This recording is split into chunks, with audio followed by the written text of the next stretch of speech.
Excellences, Monsieur le Président Xi Jinping, Président de la République populaire de Chine, co-président du Forum sur la coopération sino-africaine, chers amis. Excellences, Messieurs les chefs d'État, chers frères, Excellences, Monsieur Antonio Guterres, secrétaire général des Nations Unies, Excellences, Monsieur Moussa Faki Mohamed, président de la Commission de l'Union africaine, chers frères, Mesdames, Messieurs les ministres et chefs de délégation venus d'Afrique et de Chine, bonsoir à vous, Président Xi, et bonjour à tous nos autres amis participant à la rencontre en mode virtuel ou ici présents à Dakar. Au nom du Sénégal, je souhaite la bienvenue aux délégations venues prendre part à la 8e conférence ministérielle du Forum sur la sino-africaine.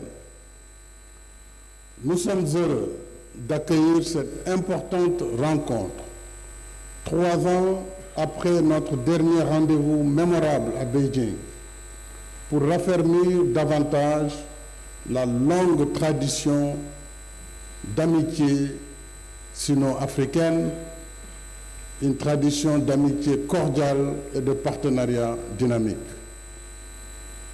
Je me réjouis de co-présider cette cérémonie d'ouverture virtuelle en compagnie de notre ami le président Xi Jinping, alors que la République populaire de Chine vient de fêter le 25 octobre dernier le 50e anniversaire du rétablissement dans ses droits légitimes de membre des Nations Unies. J'adresse mes chaleureuses félicitations au président Xi et au peuple chinois ami et redis notre attachement sans réserve au principe d'une seule Chine.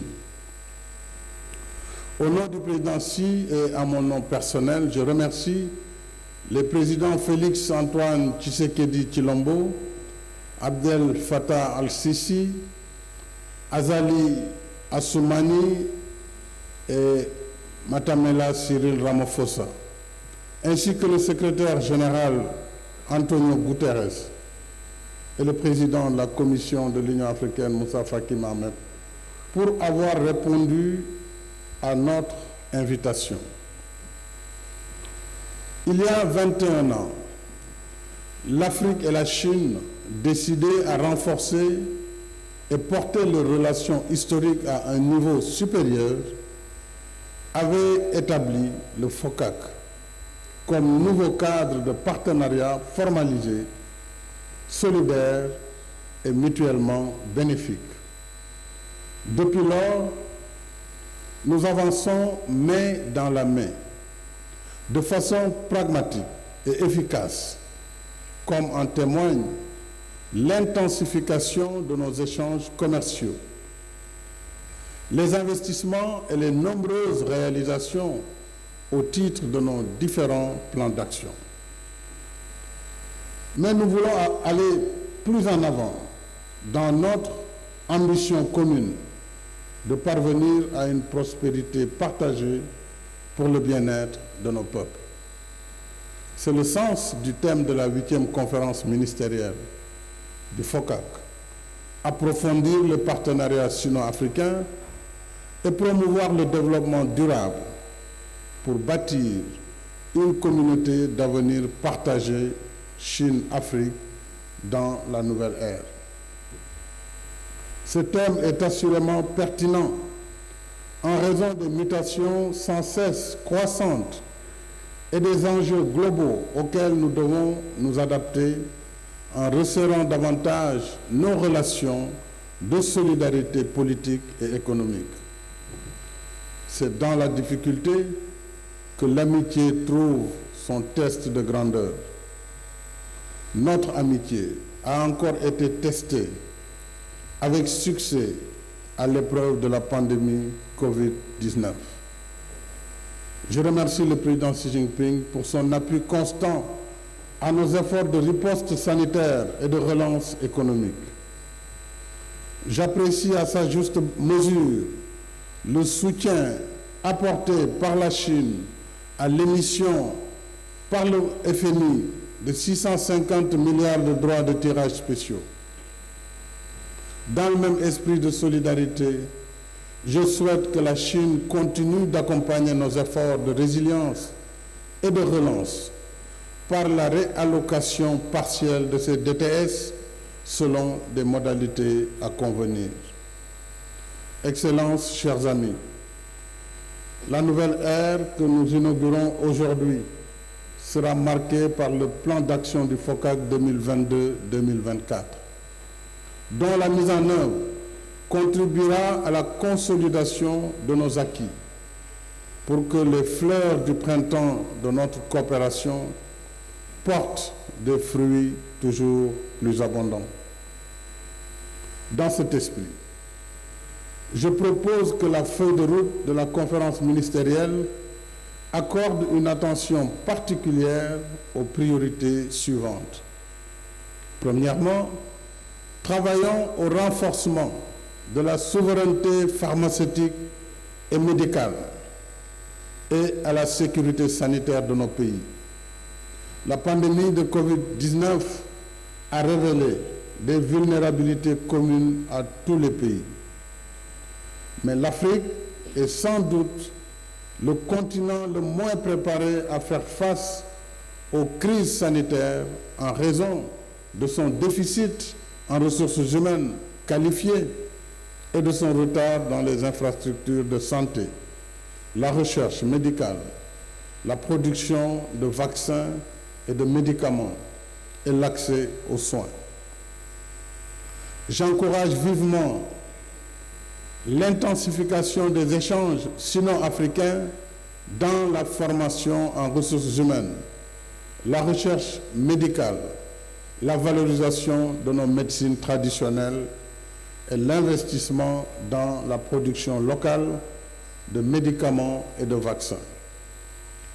Je me réjouis que certains de nos pays, dont l'Afrique du Sud et l'Égypte, produisent déjà des vaccins anti-Covid. D'autres, comme le Sénégal et le Rwanda, s'inscrivent dans le même sillage. Deuxièmement, poursuivons nos efforts de modernisation de l'agriculture pour assurer notre souveraineté alimentaire collective et faire de la transformation locale de nos produits agricoles un facteur d'émergence économique et de lutte contre le chômage et la pauvreté. Avec plus de 30 millions de kilomètres carrés, plus d'1 milliard d'habitants et d'importantes réserves hydriques, l'Afrique a le potentiel de ressources nécessaires pour assurer sa nourriture et contribuer à nourrir le monde. Troisièmement, nous devons renforcer davantage la formation technique et professionnelle, l'apprentissage des métiers et l'éclosion des talents dans le numérique pour soutenir l'emploi, l'auto-emploi et l'entrepreneuriat des jeunes. J'encourage vivement l'accélération du programme d'implantation des ateliers Luban en Afrique comme modalité pratique de mise en œuvre du transfert de technologie et du savoir-faire chinois dans le cadre de notre partenariat. Quatrièmement, continuons le formidable travail de réalisation d'infrastructures de base en Afrique. Routes, autoroutes, chemins de fer, ports, aéroports, infrastructures numériques et électriques, entre autres. Je dois saluer le soutien considérable de la Chine à l'Afrique, même en ces temps de crise, pour le développement de ces secteurs indispensables à tout effort d'émergence. Dans le cadre des nouvelles routes de la soie, du programme de développement des infrastructures en Afrique et de la zone de libre-échange continentale, un large potentiel s'offre aux partenariats sino-africains en matière de projets d'infrastructures structurantes. Cinquièmement, enfin, il nous faut accélérer notre collaboration pour le développement des capacités industrielles africaines afin que le continent produise plus et réponde mieux aux standards qui facilitent l'accès de ces produits au marché chinois et mondial. C'est à la fois un besoin de solidarité et une nécessité de coopération gagnant-gagnant. En effet, l'industrialisation de l'Afrique et son intégration aux chaînes de valeur mondiales offrent à tous nos partenaires de nouvelles opportunités d'approvisionnement face à une demande mondiale toujours croissante, des pénuries de plus en plus fréquentes et des hausses de prix souvent imprévisibles.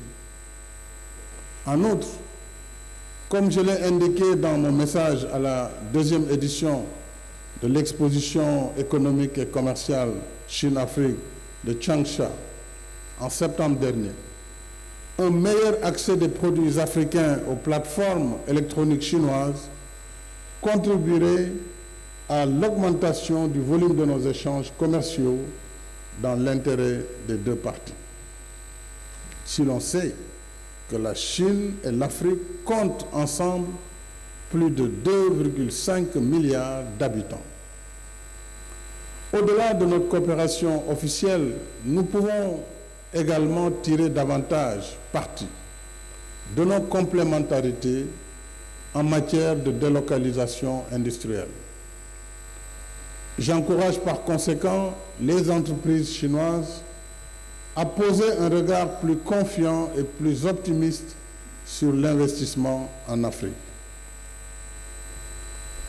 Quelques jours après la clôture de la COP26, je dois également attirer l'attention de notre forum sur l'engagement qu'ont pris certains pays d'arrêter les financements à l'étranger des énergies fossiles, y compris la filière gaz, alors même que d'autres sources d'énergie plus polluantes continuent encore en ce moment. Au moment où plusieurs pays africains s'apprêtent à exploiter leurs importantes ressources gazières, l'arrêt des financements de la filière gaz sous prétexte que le gaz est une énergie fossile, sans tenir compte du fait qu'il est aussi et surtout une énergie propre, porterait un coup fatal véritablement à nos efforts d'émergence. Bloquer les financements de la filière gazière, c'est ajouter une grande injustice économique à l'injustice climatique que l'Afrique subit plus que tous les autres continents. J'appelle tous nos pays à œuvrer ensemble pour le maintien des mécanismes de financement du gaz comme énergie de transition. Excellences, chers amis, 21 ans après son lancement, nous pouvons être fiers des réalisations de notre forum, grâce à la collaboration de nos États, de nos villes, de nos entreprises et de nos peuples, dans un esprit d'amitié conviviale, de solidarité agissante, de confiance et de respect mutuel. Amitié, solidarité, confiance et respect, c'est là que réside la force de notre forum. Et c'est cette force qui doit continuer à porter notre vision et nos ambitions pour le futur, afin d'approfondir le partenariat sino-africain et promouvoir le développement durable pour bâtir une communauté d'avenir partagée, Chine-Afrique dans la nouvelle ère. Je souhaite plein succès à la 8e conférence ministérielle du Forum sur la coopération sino-africaine et vous remercie de votre aimable attention.